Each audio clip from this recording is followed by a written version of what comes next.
Who will be Game of the Decade? Now, I'm not comparing and contrasting these games. I just want to state what each game has to offer from the Game of the Decade contention, not a real thing. Game of the Decade must be a game we will talk about for years. My personal opinion for that Game of the Decade is either Cyberpunk 2077 by CD Projekt Red or Starfield by Bethesda, now owned by Microsoft. Unless GTA 6 wants to make an appearance anytime soon, that game may blow everything out the water, but until then, I've came down to these two choices. Starfield, in my opinion, this game came out way too late for a Game of the Year contention, but it still may have time to take Game of the Decade. And this game took parts from many different space games, mining like the No Man's Sky, the planet scanning and crew relationships like Mass Effect Trilogy, the immersion similar to Star Citizen, how you feel like part of the community and you can even gain a citizenship. I like this game, but it is a much slower paced RPG, taking you out of the immersion with the loading screens. But if you're familiar with a Fallout / Skyrim game, you kind of knew what was coming. Then you know it's pretty common and that you can get 1,000+ hours in a Bethesda game. And with 1,000+ planets in this game to explore, that is very time consuming.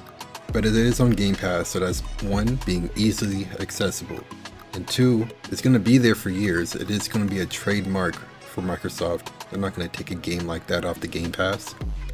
And without spoiling anything, this game does have a New Game Plus, so that leaves you many ways to replay. Between a good story, massive hours playing the game, and replayability with New Game Plus, those are the main three reasons why this title is going to contend with my next title, Cyberpunk 2077.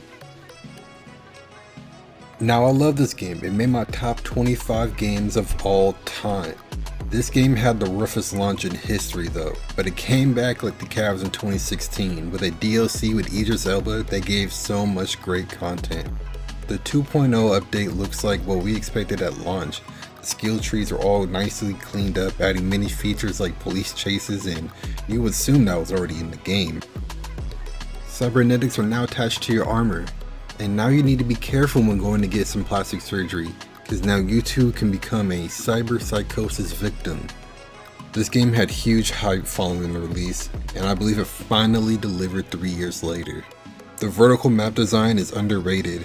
It is dense and it shows so many different alleyways you can get lost and find new encounters.